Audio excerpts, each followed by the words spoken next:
តោះបងប្អូនមានបងប្អូនណាខ្លះគ្រឿទូអង់គ្លេសតែខ្ញុំអត់ចាខ្ញុំនិយាយមែនខ្ញុំយកមិញខ្ញុំមើលរឿងនោះឲ្យគ្រឿទូអង់គ្លេសតែខ្លាំងមែនតើចាំនិយាយថាសឹងតែចូលទៅសំដាយជំនួសឲ្យទៅប្រាប់ថាមិនជឿឆ្នាំអាគ្នាខំប្រាប់ប៉ុណ្្នឹងហើយដល់គ្នានេះគេថាភាគយកមួយភាគទី28នេះសូយ៉ាគ្នាខំរត់មកទៅហេតុបហោប្រាប់ការពុតហ្នឹងហើយដល់គ្នាមានផុសតាំងហ្នឹងក៏ខំគ្នាដែរលក្ខណៈថាចោលថាគ្នាហ្នឹងចាចោលប្រការអីចឹងទៅអ្នកគ្នាឃើញទស្សនវិជ្ជាបាត់នេះអាពេលហ្នឹងសូយ៉ានឹងការពុតដែរអញ្ចឹងគ្នាខំកិច្ចពីបង្គាប់អញ្ចឹងហើយអ្នកគ្នានេះកិច្ចនឹងដួលអ្នកគ្នាឲ្យមើលមុខតួអង្គយើងផងអ្នកគ្នាមុខគឺចាំតែផ្ទះពីបដៃនិយាយមែនអ្នកគ្នាពេលនេះគឺពេលដែលសូយ៉ាគាត់បានលក្ខណៈថាសូយ៉ាគាត់បានគិតពីបំណងរួចរាល់អ្នកគ្នាខំមកប្រាប់ថាបងតាមពិតទៅអ្នកដែលនៅពីក្រោយក្នុងរឿងទាំងអស់ហ្នឹងគឺជាបំណងប៉ុន្តែចង់និយាយថាចំពោះលីតាវិញគឺទៀមខ្ញុំផុសតាំងមកបញ្ជាក់ភាពស្អាតស្អំថាបើសិនជាចោទប្រកាន់ថាបងវ៉ាន់គឺជាអ្នកខុសមែនណាផុសតាំងនេះពេលហ្នឹងគឺលីតាសូយ៉ាខឹងពេកអញ្ចឹងក៏ច្រើនបងវ៉ាន់ឲ្យដួលអញ្ចឹងទៅដល់ពេលហ្នឹងគឺលីតាខឹងសូយ៉ាខ្លាំងមែនតើថាឲ្យបានជាមកតម្លាក់កំហុសទៅលើបងវ៉ាន់អញ្ចឹងទៅនិយាយមែនអ្នកគ្នាហេតុអីបានជាទូអង់គ្លេសតែឲ្យគាត់សំដែងធ្វើល្ងងឬក៏សំដែងលក្ខណៈថាមើលឃើញបងវ៉ាន់ល្អម៉េចឆ្ងល់មែនតើហេតុអីបានបងវ៉ាន់ទៅធ្វើអញ្ចឹងអ្នកគ្នាខ្ញុំឆ្ងល់កន្លែងនេះក៏ល្អមើលដែរដោយសារតែសូយ៉ាហ្នឹងគាត់ដឹងការពិតដែរថាអ្នកណាគឺជាមេខ្លោបប៉ុន្តែគាត់អត់មានផតតាំងដើម្បីបញ្ជាក់ទេអញ្ចឹងប៉ូលីសគាត់បានឲ្យនាងសហការជាមួយគាត់ឲ្យរក្សាការសម្ងាត់អ្នកនរគ្នាដឹងថាពេលហ្នឹងគឺគាត់ឲ្យធ្វើអីអ្នកគ្នាតែឥឡូវមើលជិតនេះវិញនេះតែនេះអ្នកគ្នាជន់នេះវិញគឺសូយ៉ាគាត់ចាប់ដើមធ្វើឲ្យបងវ៉ាន់ហ្នឹងចូលអន្ទាក់គាត់អ្នកគ្នាដើម្បីវេមុខ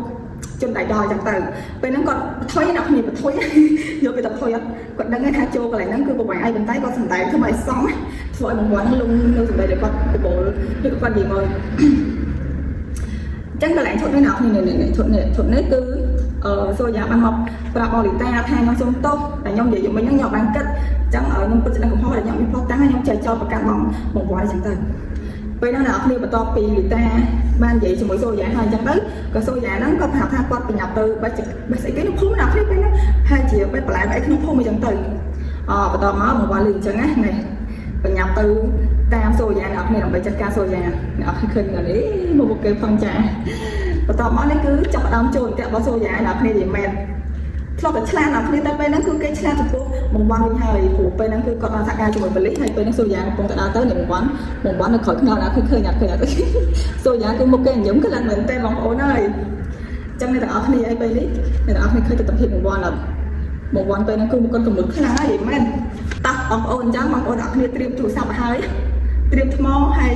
សំខាន់ខ្ញុំបាយត្រឹមត្រូវផងកុំមើលរឿងពេកភ្លេចបាយពេកទឹកចំការអ្នកខ្លះអត់តន់បាយក៏ថាបានអ្នកគ្នាអ្នកខ្លះមើលរឿងពេកដល់ថ្នាក់អវល់អត់បានខ្វល់ពីអីអស់គឺសំខាន់គឺចាំឡំមក6កន្លះអីគឺមើលរឿងហ្នឹងឯងតោះអ្នកនរគ្នាអញ្ចឹងជាចុងក្រោយអ្នកនរគ្នាសាកទាញមើលថាតើ